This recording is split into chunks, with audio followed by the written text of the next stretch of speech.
নমস্কার বন্ধুরা, আবারও নতুন একটা রেসিপি নিয়ে হাজির হয়েছি আপনাদের মাঝে। এভাবে খুব সহজেই এগ ফিশ রোল রেসিপিটি তৈরি করে সেটাই আপনাদের মাঝে আজ আমি শেয়ার করব।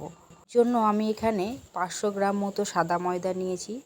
এর সাদা ময়দার মধ্যে পরিমাণ মতো লবণ আর চিনি, সাদা তেল অ্যাড করে ভালো করে ময়দাটা মশকে নিতে হবে। মশকানো হয়ে গেলে জল দিয়ে ভালো করে মেখে নিতে হবে, ঠিক যেমন লুচির ময়দা মাখা হয় সেই রকমভাবেই মেখে খানিকক্ষণ রেখে দিতে হবে ময়দাটা। রেসিপিটি খুব সহজেই তৈরি করা যায়, আপনারাও ঠিক এই রকমভাবে অ্যাপ্লাই করবেন, তাহলেই খুব সহজেই রেসিপিটি তৈরি করতে পারবেন। আমি এখানে এগ ফিশ রোল বানানোর জন্য ব্লাড কার্প মাছ ব্যবহার করেছি। আপনারা চাইলে রুই মাছ অথবা অন্যান্য মাছও ব্যবহার করতে পারেন, তবে যে মাছের কাঁটা কম সেই মাছ দিয়ে তৈরি করলে সবথেকে বেশি সুবিধা হয়। এখানে যেসব উপকরণগুলো লাগে সেইগুলোই আমি ব্যবহার করেছি। আপনাদের যদি কোনো অসুবিধা হয় আপনারা এড়িয়ে চলতে পারেন। সমস্ত উপকরণ আমি একসাথে রেডি করে নিয়েছি। এরপর মাছগুলোকে কুচি কুচি করে টুকরো করে কেটে নিতে হবে। এখানে প্রায় 250 গ্রাম মতো মাছ আমি নিয়েছি।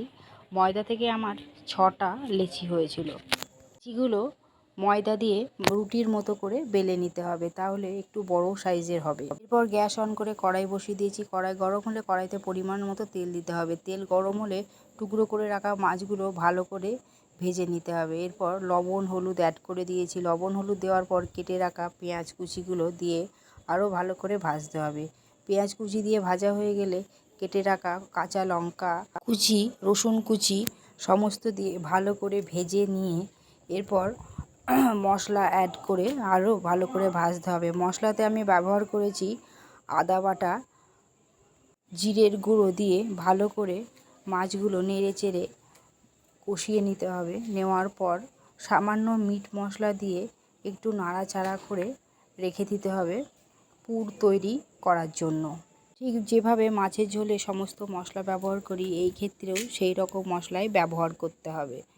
পর গ্যাস অন করে একটা প্যান বসিয়ে দিয়েছি। প্যানে বেলে রাখা সেই রুটিগুলো 2 পিঠ ভালো করে সেঁকে নিতে হবে। সেঁকে নেওয়ার পর তাওয়াতে তেল দিতে হবে। তেল দেওয়ার পর ওই রুটিগুলো 2 পিঠ ভালো করে সেঁকে নিতে হবে। রোল তৈরি করার জন্য একটা ডিম ভেঙে নিয়েছি। ডিমের মধ্যে সামান্য লবণ দিয়ে ডিমটাকে ভালো করে ঘুটে নিতে হবে। এবারে তাওয়ার ওপরে ডিমটা দিয়ে তারপরে সেই রুটিটাকে দিয়ে ভালো করে এপিঠ ওপিঠ সেঁকে নিতে হবে। এখানে 2 রকম পদ্ধতিতেই ডিম দিয়ে রুটি তৈরি করা দেখিয়েছি। আপনারা চাইলে যে কোনো একটা পদ্ধতি অ্যাপ্লাই করতে পারেন, তবে দুটোই করলেই সুবিধা। এইভাবে সমস্ত রুটি আমি তৈরি করে নিয়েছি। রোল তৈরি করার জন্য সমস্ত তৈরি হয়ে গেলে এবার ওই রুটির ওপরে সেই মাছের পুরগুলো লম্বা করে দিয়ে দিতে হবে। পুর লম্বা করে দেওয়ার পর ওর ওপর কাঁচা পেঁয়াজ আর টমেটোর সস দিয়ে রোল তৈরি করে নিলেই খুব সহজেই তৈরি হয়ে যাবে এগ ফিশ রোল। আপনারা চাইলে এখানে ধনেপাতা অ্যাড করতে পারেন। এভাবে তৈরি করে সকলকে সার্ভ করুন, খেতে দুর্দান্ত লাগবে। আমি ঘরোয়া পদ্ধতিতে তৈরি করেছিলাম বলে তাই নিচে কোনো কাগজ মুড়াইনি। আপনারা চাইলে কাগজ মুড়িয়ে সকলকে সার্ভ করতে পারেন।